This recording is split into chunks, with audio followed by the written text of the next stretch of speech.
हिंदी पत्रकारिता दिवस के उपलक्ष्य में पत्रकार सम्मान समारोह का आयोजन किया गया। इस दौरान प्राइवेट मीडिया संस्थान समाचार पत्र द्वारा पत्रकार सम्मान समारोह एवं पत्रकारिता के बदलते स्वरूप में मीडिया कर्मियों के सामने चुनौतियों के विषय पर भव्य संगोष्ठी आयोजित हुई। ब्रिज क्षेत्र के पत्रकारों में मथुरा, फिरोजाबाद, भरतपुर और आगरा के लगभग 42 पत्रकारों को उनके अतुलनीय और विशिष्ट योगदान को ध्यान में रखते हुए सम्मान पत्र और गिफ्ट देकर सम्मानित किया गया। समारोह में आगरा जनपद के chief treasury officer CTO Brij Bihari Kushwaha मुख्य अतिथि के रूप में उपस्थित रहे।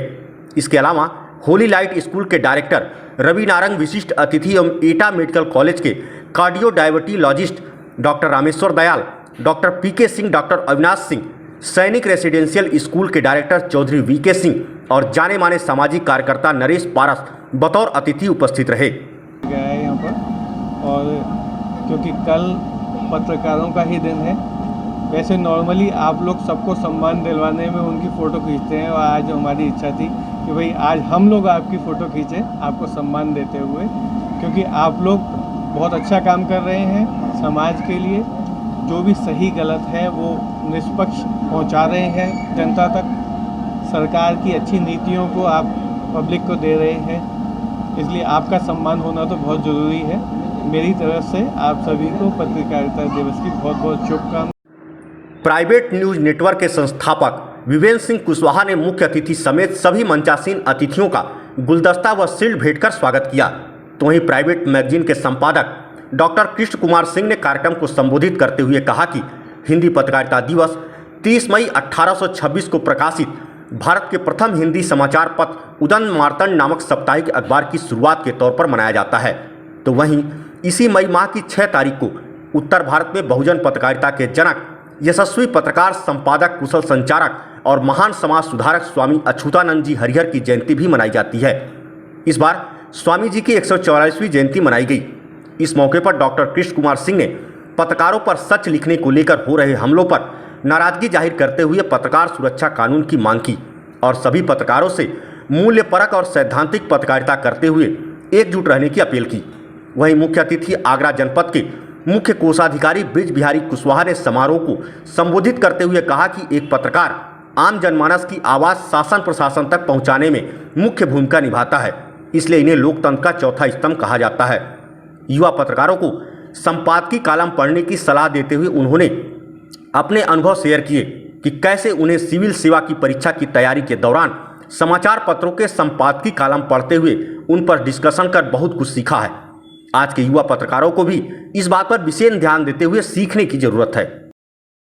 आज पत्रकार सम्मान समारोह रखा है। क्लाउड न्यूज़ नेटवर्क की तरफ से ये कार्यक्रम आयोजित किया गया है। इसमें पत्रकार और पत्रकारों के सामने आने वाली चुनौतियों के बारे में भी बात कही गई है। जिस तरह से आज परिवेश बदल रहा है, जो हालात बदल रहे हैं, वो कहीं ना कहीं एक विस्फोटक रूप में सामने आ रहे हैं कि जिस तरह से पत्रकारों को टारगेट करके उन पर हमले किए जा रहे हैं, उनके झूठे मुकदमे लगाए जा रहे हैं, ये कहीं ना कहीं लोकतंत्र के लिए घातक साबित हो सकता है। और दूसरी बात ये है कि जब पत्रकार खबरों का संकलन करके हम लोगों के सामने प्रस्तुत करता है, तो वो कहीं ना कहीं अपनी जान जोखिम में डालकर और उस सच को सामने लाने का प्रयास करता है। फिर जब वो विषम परिस्थितियों के बावजूद भी जब उस पर कोई आपदा आती है तो वो हमेशा अकेला खड़ा रहता है। मिर्ज़ापुर का उदाहरण है, तो एक पत्रकार ने उस घटना का खुलासा किया, मिड डे मील में नमक रोटी वाला खुलासा किया था, और उसके बाद में कई तरह की आलोचनाएं उनको झेलनी पड़ी, उनके खिलाफ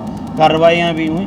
आखिर में जब उनको बीमारी ने घेर लिया तो उनके इलाज कराने के लिए कोई सामने नहीं आ रहा और अंत में उनकी मौत हो गई। तो ये लोकतंत्र के लिए बहुत बड़ा घातक साबित हो रहा है कि जिस तरह से एक बार सरकार ने एक मुहिम चलाई थी, जिस तरह से चीते कम हो रहे थे, टाइगर कम होते जा रहे थे, तो सरकार ने मुहिम चलाई थी सेव द टाइगर। तो बहुत पैसा उस पर खर्च किया गया था, पूरा बड़ा कैंपेन चला था, चीतों को बचाने के लिए प्रयास किया था। तो इस समय जो आज परिस्थितियों में पत्रकार जूझ रहा है, तो सरकार को एक बार फिर मुहिम चलानी चाहिए, सेव द जर्नलिस्ट। पत्रकारों से अपेक्षा मैं यही करता हूं कि जो घटनाएं हैं, जो सामने नहीं आ पा रही हैं, जो छुपी हुई चीज़ें, वो सारी चीज़ें कहीं ना कहीं किसी तरह से संकलित होकर सच जनता के सामने आना चाहिए। और सच मानते हमेशा कड़वा है, लेकिन वो जब तक नहीं आएगा तब तक कुछ नहीं हो सकता, क्योंकि जिस तरह से परोसी जा रही हैं जो चीज़ें हम लोगों को जो दिखाया जा रहा है वो कहीं ना कहीं एक सही नहीं है। पत्रकारों को सच सामने लाना चाहिए। पत्रकारों से शालीन और निष्पक्षता की अपेक्षा करते हुए आगे कहा कि पत्रकारों को लेखनी में शब्दों के सही चयन व आलोचनात्मक लेखनी के साथ साथ समालोचनात्मक लेखन शैली पर भी विशेष ध्यान देने की जरूरत है और इसके लिए वरिष्ठ संपादकों के द्वारा लिखित संपादकीय को बेहतर ढंग से समझने की विशेष जरूरत है। इस दौरान अन्य वक्ताओं ने भी संगोष्ठी में अपने अपने विचार रखे।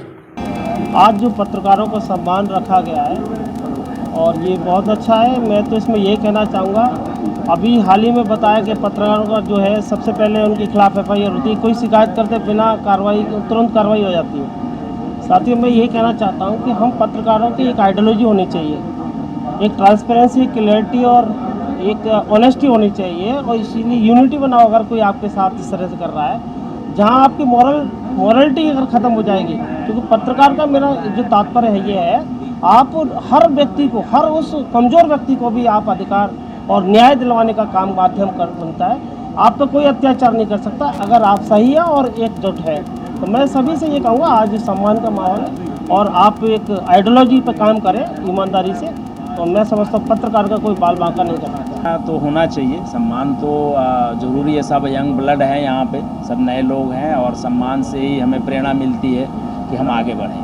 तो ये सम्मान तो ज़रूरी है और सब उसमें के साथ ये ज़रूरी है कि हमारी गंभीरता हो, हम एक ऐसे मजबूती के साथ अपने विचार को, समाज की परिस्थितियों को, समाज की समस्याओं को, सरकार की नीतियों को इस तरीके से रखा जाए कि उसका प्रचार प्रसार हो और समाज में जो कुरीतियाँ हैं, जो गलत चीज़ें हो रही हैं, ये चीज़ को रोकने के लिए कि समाज में ये चीज़ें ना हो। क्योंकि इसी जो पत्रकारिता है, ये जो समाज में विचार प्रदूषण एक फैल रहा है, ये विचार प्रदूषण को रोकना बड़ा ज़रूरी है और इसमें आपकी बहुत बड़ी भूमिका है कि हम उस जो विचार प्रदूषण के नाते बच्चों में संस्कार या बच्चों में जो एक दिशाहीनता जो आ रही है, इस दिशाहीनता को रोकने के लिए सबसे ज़रूरी है कि हम अपने विचारों को, अपने नीतियों को, अपने संस्कारों को हम आगे बढ़ाएं, उसको प्रसारित करें कि अधिक से अधिक लोगों तक वो पहुँचे।